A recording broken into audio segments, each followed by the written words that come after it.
Hello friends, આજે આપણે જોશું coding. Good software development organize normally require their programmers to follow some well defined and standard style of coding called coding standard. કંઈક અલગ standard મારે perform કરવા પડે, અલગ સ્ટાન્ડર્ડ મારે રાખવા પડે કોડિંગ માટેના. આપણે જ્યારે કોડિંગ કરતા હોય પ્રોજેક્ટ માટેનું, ત્યારે most software developer organise the follow their own coding standard. અમુક જે ડેવલપર હોય એ પોતાના સ્ટાન્ડર્ડને ફોલો કરતા હોય છે. The purpose of standard style of coding is the following: uniform look of the codes written by the different engineers. એક જ uniform લુકમાં આપણે કોડિંગ કરવાનું હોય. ફોર એક્ઝામ્પલ તરીકે ટેબિંગ કરીને, અથવા તો જેમ આપણે કોડિંગ સી લેંગ્વેજમાં ને એવી રીતે કરી છે, લાઇન બાય લાઇન. એમ એક જ લાઇનમાં બધું કરવાથી હંમેશા કન્ફ્યુઝન વધે છે. ઇઝી ટુ કોડ અન્ડરસ્ટેન્ડિંગ માટે મને સારું રહેવું જોઈએ. એન્કરેજ ગુડ પ્રોગ્રામિંગ પ્રેક્ટિસીસ, અને એના માટે મારે પ્રેક્ટિસીસ અને પ્રોગ્રામિંગ સ્ટાઇલ મારે કોડિંગ માટેની મેઇન ઇમ્પોર્ટન્ટ છે એના માટે. તો ચલો એના પછી જોઈએ code review. What is code review પૂછાઈ ગયેલું છે. Code review for a model is carried out after all the syntax error have been eliminated. બધી સિન્ટેક્સની એરર મારે કમ્પ્લીટ થઈ જાય એના પછી મારે કોડને રિવ્યૂ કરવાનું આવે છે, જેને શું કહેવાય, code review. 2 types code review technique and code inspection and code walk through. 2 પ્રકારની મારી પાસે એની ટેકનિક્સ હોય છે, 2 પ્રકારના મારે એની પાસે કોડ રિવ્યૂની સિસ્ટમ હોય છે. એમાં ફર્સ્ટ આપણે જોઈએ, એમાં ફર્સ્ટ જ આવે છે explain code walk through.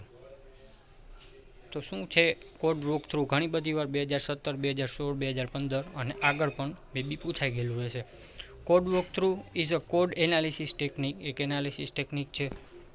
In this technique carried out after a module has been coded successfully કમ્પાઇલ્ડ and all syntax error eliminated. આ ટેકનિક આપણે ક્યારે કરીએ? જ્યારે આપણે સક્સેસફુલી કોડ કરી નાખીએ પ્રોજેક્ટનું, પ્રોગ્રામનું, પછી કમ્પાઇલ કરી નાખીએ અને સિન્ટેક્સ એરર છે એ કમ્પ્લીટ કરી નાખીએ. આ લાઇન 2 છે એ મેઇન ઇમ્પોર્ટન્ટ છે, મોસ્ટ ઇમ્પોર્ટન્ટ છે.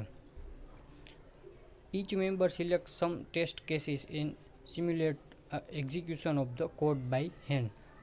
પોતપોતાની રીતે જે ટીમ હશે એ અમુક જે કેસીસ હશે, અમુક જે કોડિંગ હશે એ લઈ લેશે અને એ એની રીતે જ ટેસ્ટિંગ કરતા જશે અને એનાલિસિસ કરતા જશે. એમાં આપણી પાસે ઇમ્પોર્ટન્ટ એ છે કંઈક પોઈન્ટ એ જોઈએ. Some of the guidelines for this technique. કંઈક ગાઈડલાઇન્સ પર હોય છે.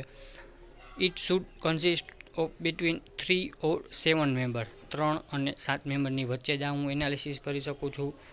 પછી discussion should focus on find the error and not on how to fix the error. મારે આમાં ડિસ્કશન આપણે એમાં એવું કરવાનું હોય છે કે કેવી રીતે આપણે એરરને ફાઇન્ડ કરીએ, એવી રીતે કરવાનું હોય છે. એમાં કેવી રીતે એરરનું સોલ્યુશન કરશું એના ઉપર મારે એનું ડિસ્કશન કરવાનું હોતું નથી. Next, manager should not attend the walk through meeting.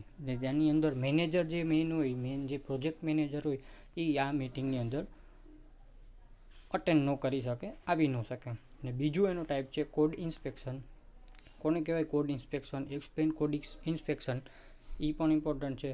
The aim of the code inspection is to discover a common type of error caused due to improper programming.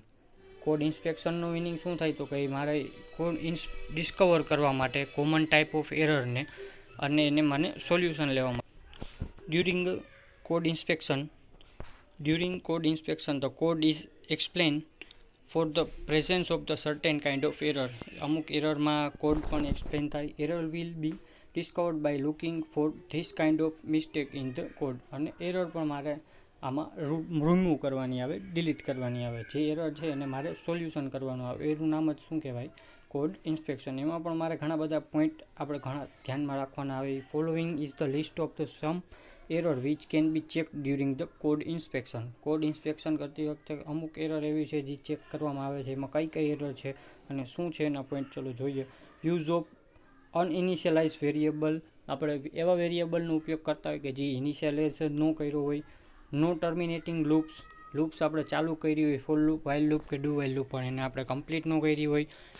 Incomplete assignments એટલે કે for example તરીકે A = B + C અને છેલ્લે semicolon. તો એ જે મારે એ arithmetic assignment છે કે એવા કોઈ પણ મારે સ્ટેટમેન્ટ છે એમાં મારે કંઈક મિસ્ટેક હોય, ઘણા બધા એવા પોઈન્ટ તમને એમાં જોવા મળે અને ઘણા બધા પોઈન્ટ આપણે first semester, second semester, third સેમેસ્ટરમાં પ્રોગ્રામિંગ કર્યું એમાં જે એરર આવે એ આમાં તમે લખી શકો.